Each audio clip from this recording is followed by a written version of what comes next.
Morning दोस्तों, कैसे आप लोग। मैं उम्मीद करता हूं आप लोग अच्छे होंगे। आइए आज की वीडियो शुरू करते हैं। आज आपके सामने एक मैं नए तरीके से आया हूं। आप देख रहे होंगे कुछ आपको अलग लगेगा यहां पर। ठीक है, तो आज हम बात करेंगे।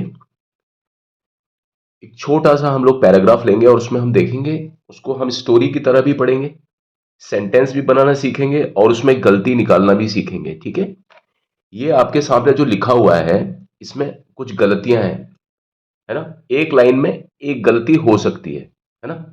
एक लाइन में एक गलती होगी कम से कम। ठीक है, अब हम देखते हैं क्या होगी, कैसे होगी। ठीक है ना, देखते हैं हम। देयर आर मच देन, लिखा हुआ है ये, there are much than 6,000 million people. There are much than 6,000 million people. यहां पर देखिए, there are, there are much than 6,000 million people living on our planet Earth। ठीक है, अब एक बार जरा हम देखते हैं। देयर आर, मैंने क्या बोला आपको कई बार कि भाई जब देयर आता है तो कई बार देयर जो होता है ना, सिर्फ वाक्य को बनाने के काम में आता है। उसका खुद में अपने आप में कोई मतलब नहीं होता। जब भी कोई भी चीज, जैसे हम लोग बोलते हैं इट इज देयर, ये वहां है। इट इज हेयर, ये यहां है। लेकिन ये यहां पर इस तरह से नहीं आया, शुरुआत में ही देयर आ जाता है ना कई बार। तो आप देखेंगे कि वो सिर्फ वाक्य को बनाने के काम में आता है। जैसे जो काम हमारे शरीर में रीढ़ की हड्डी करती है ना, बैकबोन जो होती है ना, वो हमारे शरीर को सपोर्ट करने के काम में आती है। ठीक उसी तरीके से देयर भी आप देखेंगे कई बार या ज्यादातर यही होता है कि वो सिर्फ रीढ़ की हड्डी की तरह काम करता है सेंटेंस को बनाने में। उसका खुद का वहां पे कोई मतलब नहीं होता। तो देयर का यहां पर कोई मतलब नहीं है। देयर आर है मच देन 6,000, 6,000 मिलियन पीपल। ठीक है, मिलियन मतलब 10 लाख के लगभग, पीपल लोग। अब इस लाइन में क्या गलती है, कोई गलती है? देयर आर, ठीक है। अब जहां लोग बाग होंगे वहां पर आर आ जाएगा। ठीक है, लोग हैं काफी सारे हैं, इसलिए वर्ब कौन सी आएगी, आर।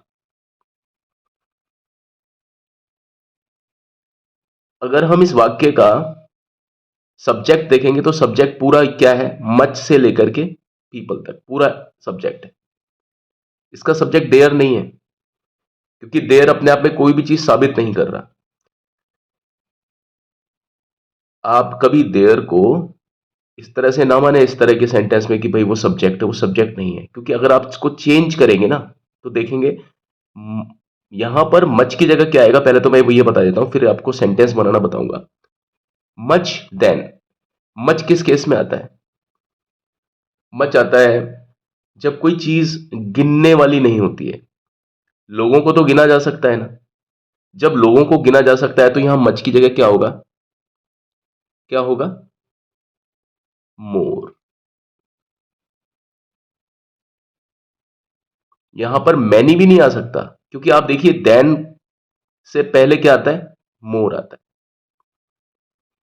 ठीक है, क्योंकि देन किसके साथ में लगता है, सेकंड। जैसे मान लीजिए मैं लिखता हूं आपके सामने, मच देन नहीं आएगा। जैसे मान लीजिए मैं लिखता हूं मच देन।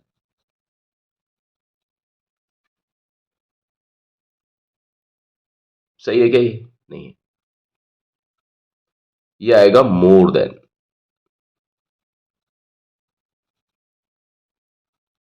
ये सही। मैनी देन, क्या ये आ सकता है? देखिए, मैनी और मोर जो दो है ना, ये उन चीजों के आगे आते हैं जिनकी गिनती हो सकती है। अब देखिए, यहां पर जो पीपल है उनकी गिनती हो सकती है ना, लोगों की हो सकती है। ठीक है, जब हो सकती है तो क्या चीज आ सकती है? या तो मोर आएगा या मैनी आएगा, मच तो आ ही नहीं सकता, क्योंकि मच तो उन चीजों में आता है जिनकी गिनती नहीं हो सकती। मच किसके साथ आता है? जिनकी गिनती नहीं हो सकती। जैसे तेल, ऑयल, जैसे वाटर, जैसे एयर, इनकी गिनती हो सकती है क्या? है ना? तो हम बोलेंगे मच ऑयल नॉलेज।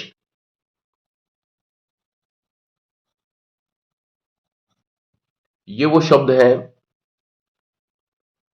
ये ऑयल, वाटर, एयर, नॉलेज, ये वो शब्द हैं जो कि गिनने में नहीं आते। तो हो सकता है much oil, much water, much air, much knowledge. लेकिन यहां लोगों की बात हो रही है, और जो लोग हैं वो गिनती में आ जाते हैं, गिनने में आ जाते हैं। तो या तो मोर देन होगा या मैनी देन होगा। मोर होगा कि मैनी होगा? मोर होगा। क्यों? क्योंकि फिर देन की भी एक बात है। देन से पहले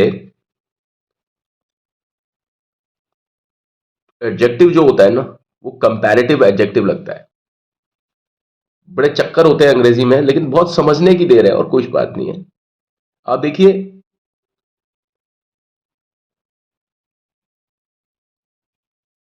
much more most, much more most. ठीक है, ये बीच वाली जो चीज होती है ना, इसको हम बोलते हैं कंपैरेटिव डिग्री। शुरू वाले को बोलते हैं पॉजिटिव डिग्री, और तीसरे वाले को बोलते हैं सुपरलेटिव डिग्री। ये कौन सी डिग्री है? पॉजिटिव। ये कौन सी है? कंपैरेटिव। ये कौन सी है? सुपरलेटिव।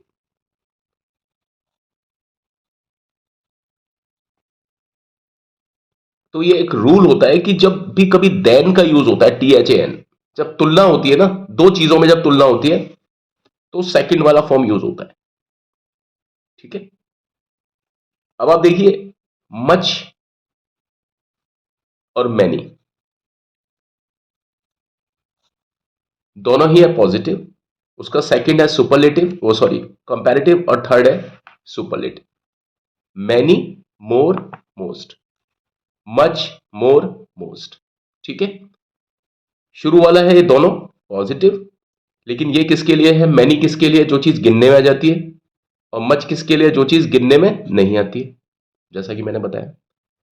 मोर जो है वो तब आता है, मोर दोनों के लिए अप्लाइड है। जिस केस में मैनी आएगा वहां पर भी कंपेयर जब हम करेंगे चीज को, तो मोर आ जाएगा। जिस केस में मैनी है, उस केस में भी जब हम दो चीजों का कंपैरिजन करेंगे, दो चीजों का, ठीक है, तो वहां पर मोर आएगा। तो कंपैरेटिव डिग्री में मोर आता है, मोर देन। तो यहां पर जो सबसे सही ऑप्शन है वो है मोर। ठीक, there are more than 6,000 million, ये कंपैरिजन कर रहे हैं, तो यहां पर आएगा more than 6,000 million people living on our Earth, living on our planet अर्थ।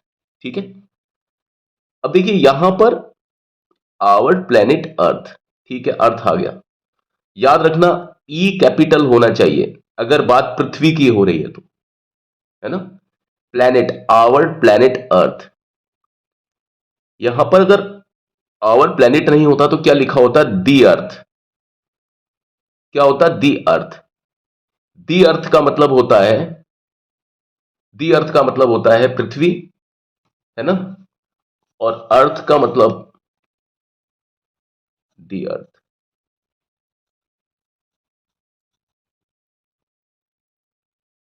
पृथ्वी, दी अर्थ, ये भी पृथ्वी, या कैपिटल नहीं है, स्मॉल टी एच है, ठीक है। अर्थ अगर आएगा पृथ्वी के सेंस में तो ई कैपिटल होगा, और उससे पहले टी एच ही आएगा, दी आएगा। अब वो दी फुल स्टॉप के बाद में टी एच ही आ रहा है तो टी कैपिटल होगा। अगर फुल स्टॉप नहीं है, दी अर्थ कहीं ऐसे ही आ रहा है और पृथ्वी के बारे में बात हो रही है तो टी एच ही ऐसे बना होगा। समझ में आ गई बात आपके? लेकिन पृथ्वी वाले केस में ई कैपिटल होगा, याद रखना, है ना। और जब भूमि की बात आएगी, भूमि, तो अर्थ, उसको भी बोलते हैं भूमि, यानी जमीन को भी अर्थ बोलते हैं। अर्थ का तार, अर्थ वायर, भूमि, लैंड के सेंस में अगर अर्थ आ जाए तो ई स्मॉल होगा, है ना। और उसके पहले टीएच ही हो भी सकता है, नहीं भी हो सकता है। अगर किसी विशेष आदमी की भूमि है, कोई विशेष भूमि है तो दी अर्थ आएगा। अगर जनरल सेंस में हम भूमि को बोलेंगे सामान्य अर्थों में तो अर्थ से पहले टीएच ही नहीं आएगा। लेकिन जब पृथ्वी की बात हो रही है तो टीएच ही आएगा, 100% आएगा, और ई जो है वो कैपिटल होगा। और ये जो रूल है कौन सा है? ये ब्रिटिश इंग्लिश का रूल है, बीआरई, ब्रिटिश इंग्लिश का।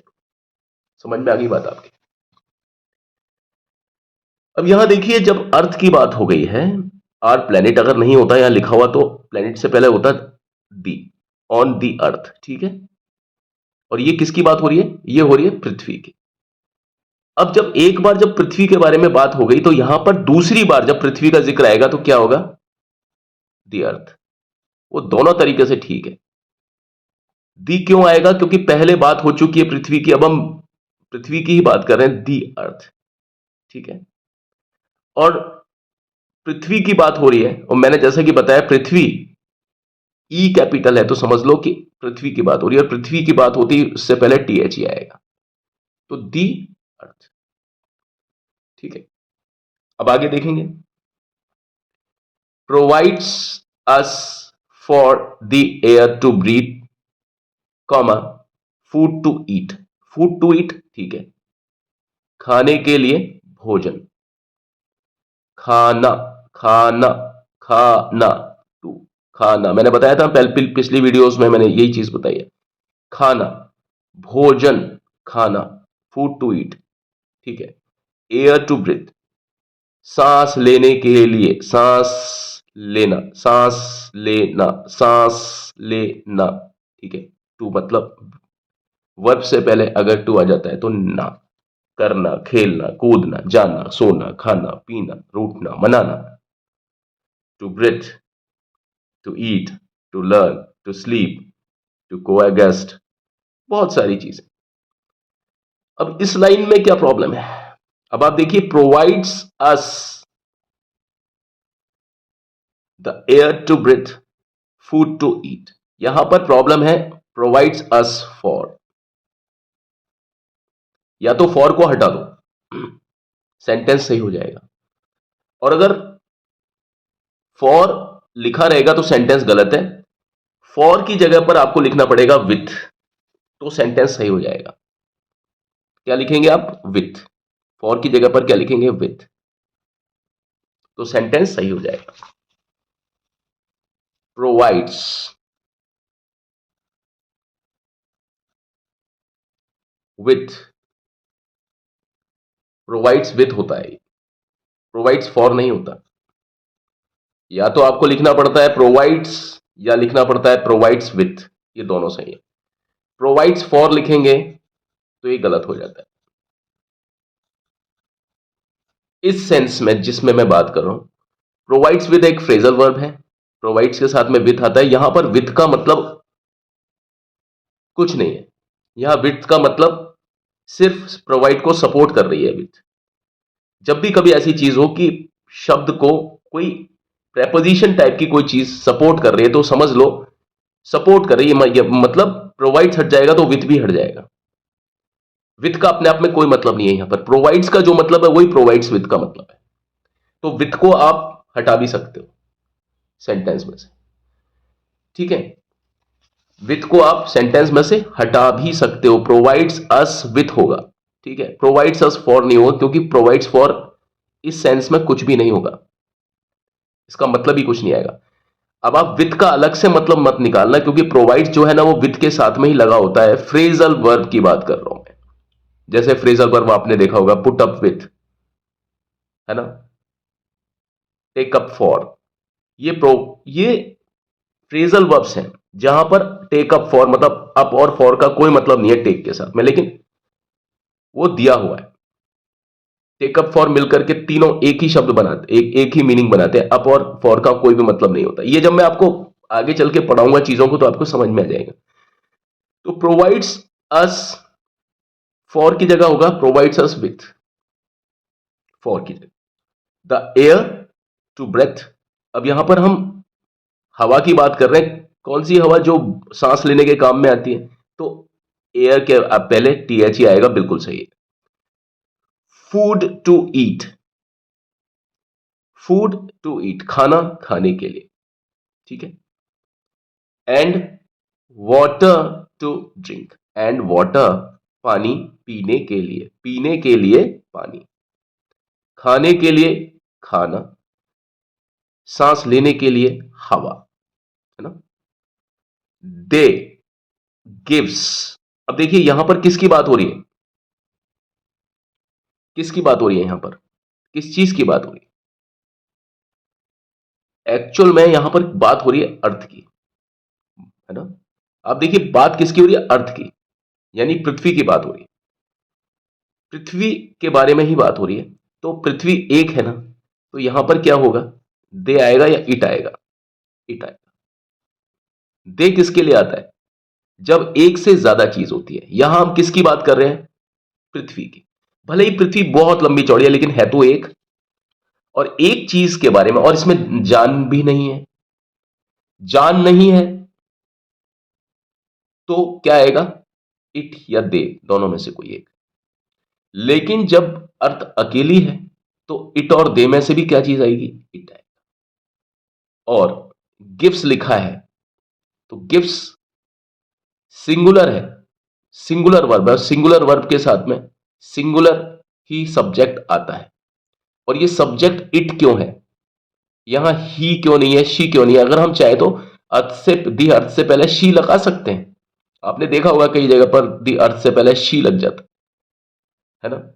लेकिन जब हम उसको बहुत ज्यादा नियर या डियर बताते हैं, कई बार हम अर्थ के साथ में दोस्ती बताते हैं, अपनी कोई इस तरह की बात कर लेते हैं, वहां पर शी लग जाता है अर्थ के साथ, क्योंकि बेसिकली पृथ्वी एक, अगर हम उसको देखते हैं तो वो स्त्रीलिंग नजर आता है, ठीक है। लेकिन वो वैसे अगर हम जनरल सेंस में बात करेंगे तो ना तो वो स्त्री है ना वो पुरुष है, वो एक नॉन एनिमेट है जिसमें जान नहीं है। लेकिन हम जब चीजों को जो फिगरेटिवली बताएंगे, जब थोड़ा सा साहित्यिक भाषा में बताते हैं ना कई बार पृथ्वी को, तो हम उसको शी बोल जाते हैं। लेकिन यहां पर अभी ऐसा कोई साहित्य की बात नहीं हो रही है। लेकिन अगर यहां पर भी अगर आप शी लगाते तो कोई दिक्कत नहीं थी, ये और बता दूं मैं आपको। शी गिव्स अस तो बिल्कुल ठीक होता अर्थ के सेंस, लेकिन जनरल सेंस में यहां पर इट लगेगा, ठीक है। इट और शी मेरे ख्याल में दोनों ही ठीक है। गिव्स क्यों लगेगा, क्योंकि सिंगुलर वर्ब है, सिंगुलर वर्ब के साथ में जो अगर प्रेजेंट टेंस की वर्ब है तो उसमें क्या आएगा, सा की आवाज आएगी। गिव्स अस, हमको, मटीरियल्स, है ना। अब देखिए मटीरियल्स, कुछ लोगों को दिक्कत हो सकती है कि साहब मटीरियल्स क्यों है, मटीरियल होता है, लेकिन यहां मटीरियल्स क्यों है, क्योंकि मटीरियल जो है ना, क्योंकि पृथ्वी में बहुतायत है हर चीज की, काफी सारी चीजों का मिक्सचर है, मटेरियल का मटेरियल से मिक्सचर है, एक मटेरियल का दूसरे मटेरियल से मिक्सचर है, और बहुत बड़ी तादाद में मटेरियल मिलता है। तो जब बहुत बड़ी तादाद में मटेरियल मिलता है और मटेरियल से मटेरियल मिलता है, एक मटेरियल से दूसरा मटेरियल मिलता है, दूसरे से तीसरा मिलता है, तीसरे या चौथे से पहला मटेरियल मिलता है, पहले दूसरे तीसरे चौथे से पांचवा छठा मटेरियल मिलता है, मतलब मिक्सचर है इस पूरी दुनिया में। तो उस सेंस में अगर मटेरियल्स कहते हैं ना तो कोई दिक्कत नहीं, क्योंकि मैंने आपको बताया था पिछले अपने एक अध्याय में जब मैं कहानी पढ़ा रहा था, वहां वाटर को हम वाटर्स भी बोल सकते हैं, लेकिन वहां पर वाटर और वाटर्स, वाटर्स का मतलब जहां बहुतायत में पानी होता है, और जब बहुतायत में जब बहुत सारा पानी होता है तो उसको हम पानी ना समझ के समुद्र समझते हैं, पानी ना समझ के हम उसको बाढ़ समझते हैं। वुड है, लकड़ी है, लेकिन जब बहुत सारी लकड़ियां होती है, बहुत सारी लकड़ियां उग रही होती है, तो उसको हम वन समझते हैं, उसको हम क्या समझते हैं, जंगल समझते हैं। तो वुड्स का मतलब जंगल होता है और वुड का मतलब लकड़ी होता है। उसी तरीके से जब बहुत सारा मटेरियल होता है, मटेरियल का अब देखो पूरी दुनिया में कितना मटेरियल है और मिक्सचर है आपस में, कई जगह पर अलग है, कई जगह मिक्सचर, और मिक्सचर भी अलग अलग टाइप के मिक्सचर्स हैं, इसलिए यहां पर मटेरियल सही है। टू, बनाने के लिए। अब टू के बाद में हमेशा फर्स्ट फॉर्म आएगा। यहां क्या आ रहा है आप देखिए, यहां पर आ रहा है सेकंड फॉर्म, तो यहां पर आएगा टू बिल्ड, BUILD, ये आएगा बिल्ड। यहां मटेरियल सही है, यहां इट आएगा, है ना। होम्स, है ना, टू बिल्ड, यहां पर होम्स भी ठीक है, और होम्स से ज्यादा सही क्या होता, houses, HOUSES, to build houses, HOUSES, है ना। एंड शेल्टर, और मकान, आश्रय और मकान, एज वेल एज, साथ में, है ना। शेल्टर, आश्रय और मकान, एज वेल एज पूरा होता है। एज वेल एज का मतलब एंड, AND एंड लगाओ या एज वेल एज लगाओ, थोड़ा सा ही फर्क होता है, लेकिन ये उसका पर्यायवाची मान सकते हैं। एज वेल एज,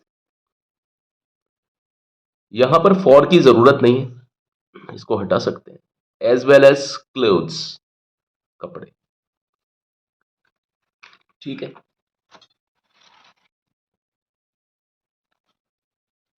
अब आप देखिए, and it provides us with, यहां से ही आ गया ना, इट प्रोवाइड्स अस विथ, यहां पर आप विथ को हटा भी सकते थे। And it provides us many, ऐसे भी लिख सकते थे। अगर हमने विथ लिखा हुआ है तो कोई दिक्कत नहीं है।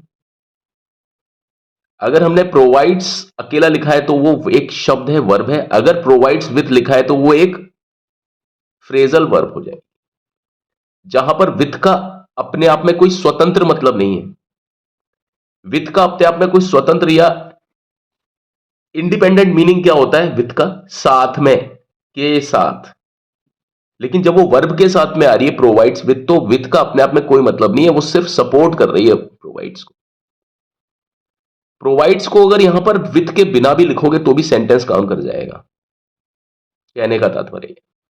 इट प्रोवाइड्स अस, हमको, विथ प्रोवाइड्स अस विथ, यानी हमको देती है, मच, मैनी अनदर। अब देखिए मैनी के साथ में यहां पर अनदर क्या है ये शब्द गलत है। मैनी अदर, अदर होना चाहिए। अदर और अनदर में क्या फर्क है, अनदर मतलब एक ही जैसी दूसरी चीज, अनदर मतलब एक ही जैसी दूसरी चीज, और अदर मतलब अलग अलग टाइप की चीजें।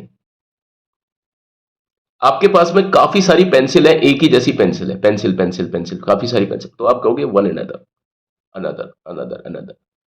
लेकिन जब आपके पास में पेन भी है, पेंसिल भी है, शार्पनर भी है, ये तो मतलब पेंसिल है, लिखने वाली काफी सारी चीजें, कोई ब्रश है, पेंटिंग ब्रश है, अलग अलग टाइप के लिखने के सोर्सेज हैं, तो आप क्या बोलोगे, अदर, क्योंकि वो सब अलग अलग चीजें हैं, ठीक है।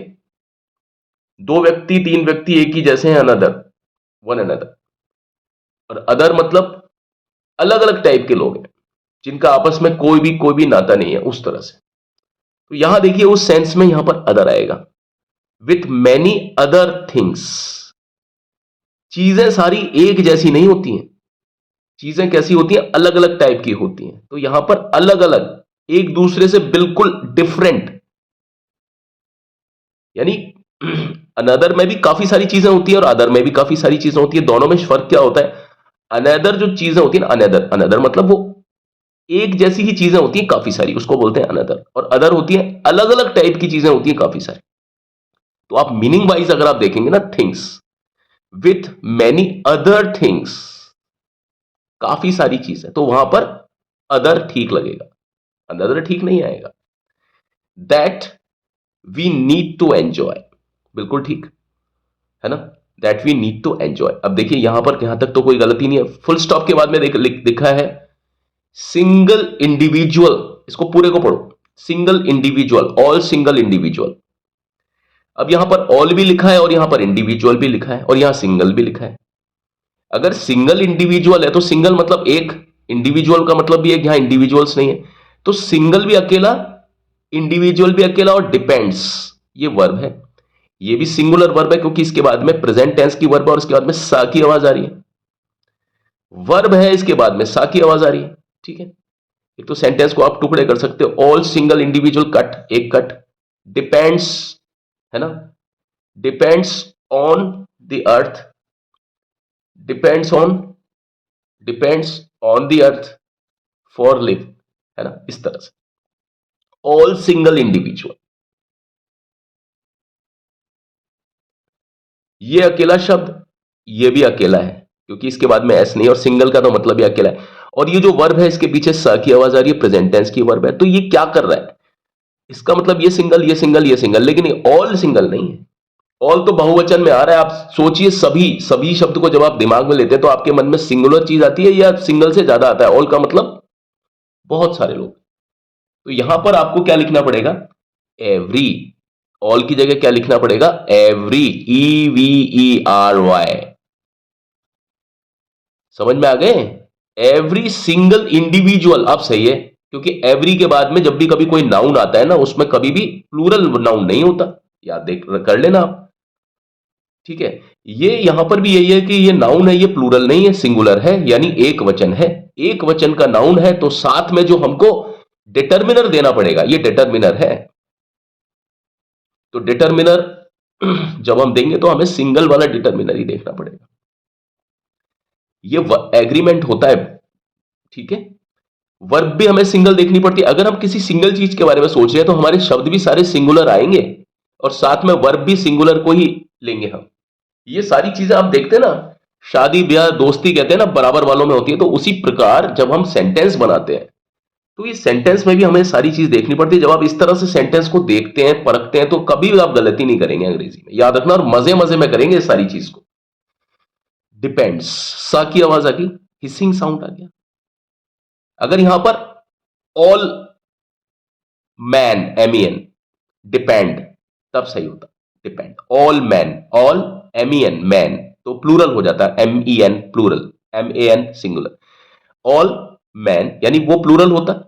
ऑल का मतलब बहुत सारे, MEN का मतलब भी बहुत सारे, तो यहां पर क्या होता है, फिर होता है डिपेंड, सा के बिना आवाज आती, लेकिन सा के साथ आवाज कब आएगी वर्तमान काल में, तब आएगी जब यहां पर सभी चीजें अकेली अकेली हैं। सिंगल मतलब अकेला, इंडिविजुअल मतलब अकेला, तो उसके साथ में जो ये जो शब्द है ये फिट नहीं हो रहा, ऑल जो है इसकी जगह पर आएगा एवरी। ठीक है, ऑन, पृथ्वी पर, द अर्थ, अर्थ से पहले THE आएगा, मैंने जैसा कि आपको बताया यहां पर कैपिटल आएगा क्योंकि यहां पर बात हो रही है पृथ्वी की, बात हो रही है, भूमि की बात नहीं हो रही, याद रखना। अर्थ का मतलब EARTH, भूमि, और कैपिटल आ गया तो पृथ्वी।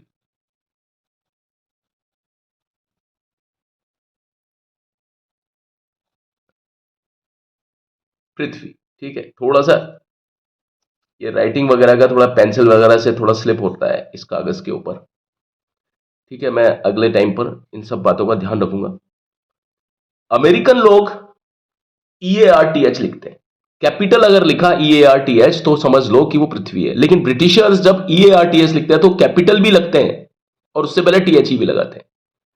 तो आपको अर्थ भी तीन चार तरीके से देखने को मिल जाएगा। EARTH, कैपिटल EARTH मतलब पृथ्वी, सही है। दी अर्थ, THE, कैपिटल EARTH, उसका नाम भी पृथ्वी। EARTH ई स्मॉल होता है जब, तो उसका मतलब होता है भूमि। अगर किसी खास भूमि की बात हो रही है तो आएगा दी, ई ए आर टी एच, यानी small E A R T H तब आएगा। ठीक है, अब आप देखिए इंडिविजुअल डिपेंड्स ऑन दी अर्थ, यहां दी अर्थ है। अब यहां पर देखिए फॉर, फॉर के बाद में क्या आएगा, फॉर के बाद में नाउन आता है और ये फॉर के बाद में क्या लिखा हुआ है, वर्ब लिखी हुई। क्या ये सही है? नहीं है। अगर यहां पर फॉर के बाद में वर्ब को ही लिखना है तो फॉर के बाद में बेस फॉर्म ऑफ वर्ब नहीं आती। बेस फॉर्म मतलब लिव, लिव बेस फॉर्म है, यानी लिव, लिव से ही पैदा होती है। लिव का सेकंड फॉर्म होता है लिव्ड, लिव के बाद में आईएनजी लग जाता है। ठीक है ना, तो लिव जो है वो मदर वर्ब है, यानी यहां ये वर्ब है बेसिक वर्ब है, आधारित वर्ब है, इसी के अंदर सारे चेंजेस होते हैं। ये चेंज्ड वर्ब नहीं है, इसमें लोग चेंज कर सकते हैं। जब हम इसको पास्ट टेंस बनाएंगे तो लिव्ड लिख देंगे, लिव्ड LIVED। जब हम इसका पास्ट पार्टिसिपल बनाएंगे तो हैड लिव्ड लिख देंगे। जब इसका प्रेजेंट पार्टिसिपल बनाएंगे तो हैव लिव्ड लिख देंगे या हैज लिव्ड लिख देंगे। जब हम इसका कॉन्टिन्यू बनाएंगे तो इज लिविंग लिख देंगे, आईएनजी लिख देंगे, वॉज लिविंग लिख देंगे, पास्ट का कॉन्टिन्यूस हो जाएगा, विल बी लिविंग होगा तो फ्यूचर का। लेकिन सारी चीजें कहां से पैदा हो रही हैं, लिव से पैदा हो रही है। इसलिए मैं इसको मदर वर्ब बोल रहा हूं, इसलिए मैं इसको बेस वर्ब बोल रहा हूं। और इसको हम फाइनाइट वर्ब भी कौन सी वर्ब है ये, सॉरी, ये है हमारी, जिसको हम इन्फिनिटिव वर्ब बोलते हैं ना। ठीक है, टू इन्फिनिटिव, और इससे पहले अगर टू लग जाता तो हम बोलते हैं टू इन्फिनिटिव। ये है infinitive, infinitive verb, base verb, mother verb, first form of the verb, एक ही चीज है।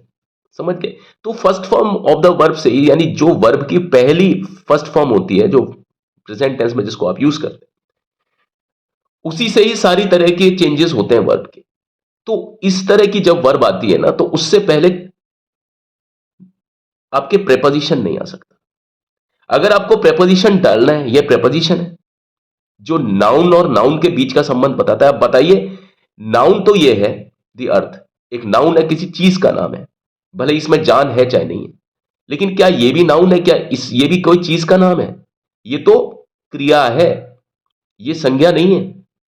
तो या तो इसको आपको फॉर के बाद में क्या लिखना पड़ेगा, लिविंग लिखना पड़ेगा, for living.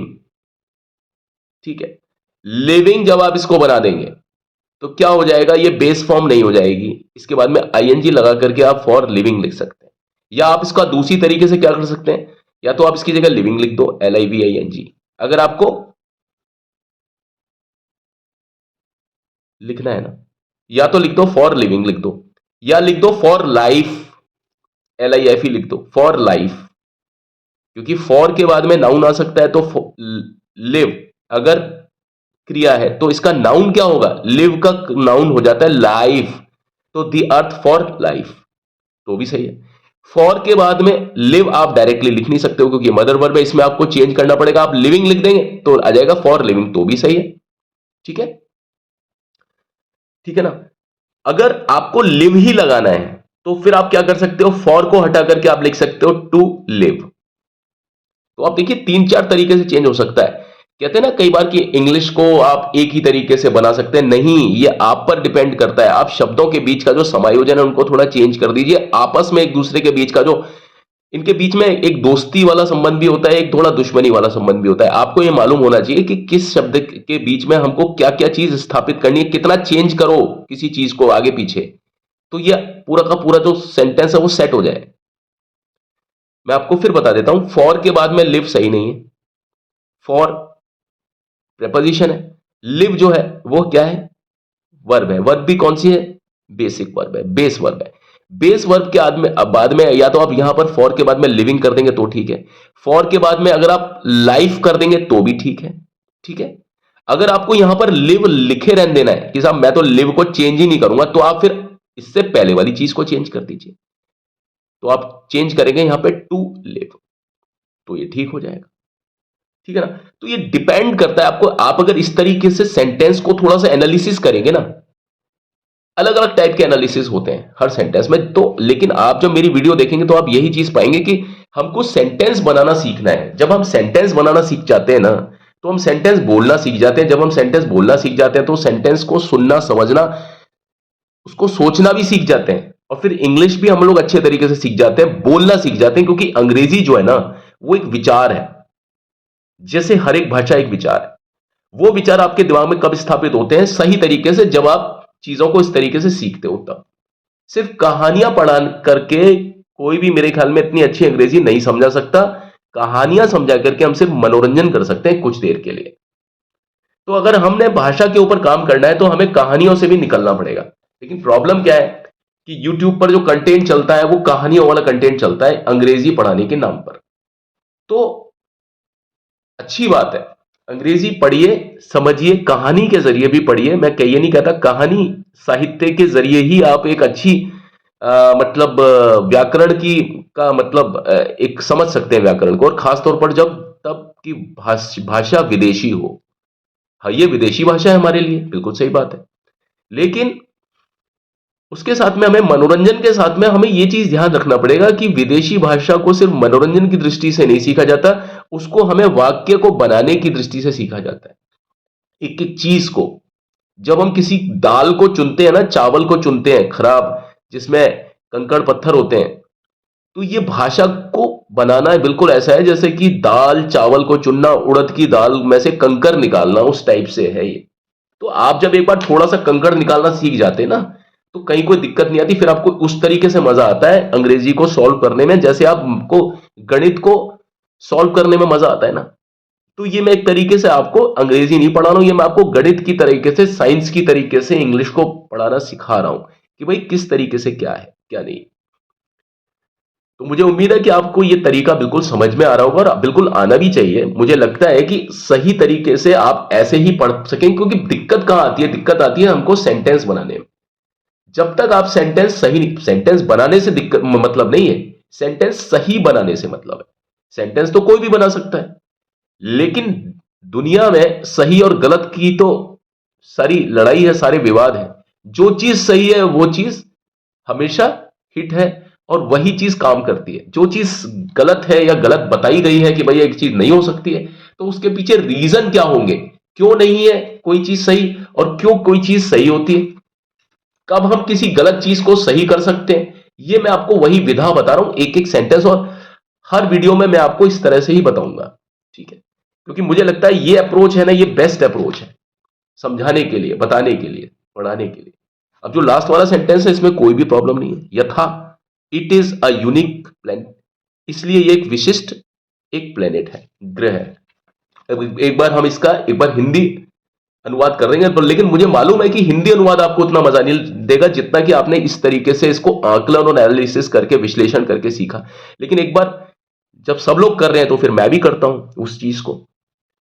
There are much then, अब यहां पर आ गया there are more than 6,000 million people, यानी यहां पर 6,000 मिलियन लोग, मतलब 6 मिलियन लोगों से भी ज्यादा लोग हैं living on our planet Earth, जो कि हमारा जो प्लेनेट है, ग्रह है, वो पृथ्वी पर वहां पर रह रहे हैं। आईएनजी आ गया, रह रहे हैं। The earth, Prithvi, provides us, देती है, पृथ्वी देती है, क्या देती है? द एयर, हवा, सांस लेने के लिए, फूड, खाना खाने के लिए, खाने के लिए, पानी पीने के लिए, है ना? अब हमने लिखा था यहां इट, इट यह देती है हमको वो सारा सामान, वो सारा मटेरियल, वो सारे संसाधन, क्या चीज? मकान बनाने के लिए, आश्रय देने के लिए, मकान बनाने के लिए और आश्रय देने के लिए, आश्रय, आश्रय बनाने के लिए और मकान बनाने के लिए, ठीक है? फॉर, फॉर यहां पर नहीं आएगा, ठीक है ना? एज वेल एज क्लोथ्स, और कपड़े भी देती है। कपड़े कैसे देती है? रेडीमेड कपड़े नहीं देती है हमको, कपड़े मिल जाते हैं वहां पर। क्यों? क्योंकि कपास से या किसी भी तरीके से हमको कपड़ा मिल जाता है, हम लोग बनाते हैं कपड़ा। लेकिन दुनिया के जो पदार्थ हैं, जो मटेरियल है, उन्हीं से तो हम कपड़ा बनाते हैं। And it provides us with many, और इसके अलावा ये हमें देती है बहुत सारे अलग अलग अलग चीजें, दैट जो कि वी नीड टू एंजॉय, जो कि या जिससे कि हम हमें आनंद मिलता है, हमें खुशी मिलती है। एवरी सिंगल, प्रत्येक एकल व्यक्ति, प्रत्येक आदमी, प्रत्येक व्यक्ति, प्रत्येक एक एक व्यक्ति, यानी हर एक व्यक्ति निर्भर करता है पृथ्वी पर, यानी पृथ्वी पर निर्भर करता है, इन सारे कारकों पर निर्भर करता है हर आदमी। किस चीज के लिए? जीने के लिए, जिंदगी जीने के लिए इन सारे कारकों पर इंसान को निर्भर होना पड़ता है, जो कि हमें इस पृथ्वी से मिलते हैं। यहां बात पृथ्वी की हो रही है, भूमि की नहीं हो रही है, ये देख लीजिए आप, दी अर्थ दस, यथा, इस प्रकार, इट इज, यह जो हमारा ग्रह है ये यूनिक है, ये विशिष्ट है। और विशिष्ट इसलिए भी है क्योंकि हमको नहीं मालूम कि पृथ्वी जैसा कोई और प्लेनेट भी है जहां पर इस तरह की संभावना है कि कोई रह सकता है क्या। इंसान तो नहीं रह सकते वहां, अगर कहीं और आकाशगंगा में, अगर किसी और जगह पर कहीं कोई रह रहा हो, लेकिन वो लोग शायद इंसान जैसे लोग नहीं होंगे, उनको शायद ये इस तरीके से नहीं रहते होंगे, वो शायद सांस इस तरह से नहीं लेते होंगे, वो शायद खाना इस तरह से नहीं खाते होंगे, वो शायद हमारी तरह लगते भी नहीं होंगे, कोई और तरह का लगते होंगे वो। तो बस आज की वीडियो में इतना ही। मैं आपको यहां ये बताने की कोशिश की कि कल हम लोग कैसे इंग्लिश के लिए वास्तव में प्रयासरत हो सकते हैं, और वास्तव में बिना किसी गुरु के हम कैसे सीख सकते हैं, वाक्यों के शब्दों के समायोजन से पूरे वाक्य बनाना कैसे सीख सकते हैं। शुरू में गलतियां होती है, होती है, होंगी, और होनी चाहिए, और 100% होनी चाहिए, क्योंकि जब तक आपसे गलती नहीं होगी आप समझ लो कि आप कुछ सीख नहीं रहे। जब जब गलतियां होंगी, लिखते समय, बोलते समय, समझ लो आप सीख रहे हो। एक आलसी आदमी से कभी कोई गलती नहीं होती है, क्योंकि वो कुछ नहीं करता। जब कोई करेगा कुछ, गलती होगी, अगली बार वो गलती नहीं होगी, क्योंकि आप एक गलती जो करेंगे उस गलती से आप सीखेंगे, आप फिर उस प्रकार की गलती दोबारा नहीं करेंगे, फिर आप अगले प्रकार की गलती करेंगे। जब आप उसमें सही हो जाएंगे तो फिर आप उस तरह की गलती नहीं करेंगे, तीसरे तरह की गलती करेंगे। लेकिन एक समय ऐसा भी आएगा कि आप सारे तरह की गलती कर करके उनको सही कर चुके होंगे, और फिर होगा एक ऐसे युग का आरंभ जब आप कोई भी गलती नहीं करेंगे। और हाँ, एक चीज और बता देता हूं, भाषा एक ऐसी चीज है जिसमें कोई ना कोई गलती 100% रहती है, क्योंकि हमने किताबों पर भी काम किया है और वहां पर ये सारी चीजें होती हैं। लेकिन अगर आप 100 में से 75% भी, 100 में से अगर आप 75% भी अगर आप सही अंग्रेजी लिखते हैं, तो मेरे ख्याल में आप बहुत अच्छी इंग्लिश लिखते हैं। बाकी इस दुनिया में बहुत कम लोग हैं जो कि सही अंग्रेजी लिख सकते हैं, क्योंकि इसकी वैरायटी बहुत सारी है। लेकिन फिर भी जो मैं आपको बता रहा हूं ना, ये वो वैरायटी है जो कि ब्रिटिश इंग्लिश वाली वैरायटी है, स्टैंडर्ड इंग्लिश वाली वैरायटी है। इसको कोई भी दुनिया का कोई बंदा गलत नहीं साबित कर सकता। बाकी अंग्रेजी सबकी सभी की अलग अलग है। इंडिया वाले इंडिया टाइप की अंग्रेजी बोलते हैं, ऑस्ट्रेलिया वाले ऑस्ट्रेलिया की बोलते हैं, पाकिस्तान वाले पाकिस्तान की बोलते हैं। लेकिन उनमें जो संशोधित रूप है, जहां से अंग्रेजी का उद्गम हुआ, जहां से उद्धृत हुई, ये वो तरीका है जिस तरीके से, जिस सिद्धांत के आधार पर मैं आपको पढ़ाता हूं। ठीक है, आज की वीडियो काफी लंबी हो गई, लेकिन मुझे नहीं लगता कि मैंने कोई ऐसी बकवास की है यहां पर जो आपके लिए कोई इंफॉर्मेशन ना करती हो। ठीक है, ठीक है। Very good care of your self, and may God bless all of you.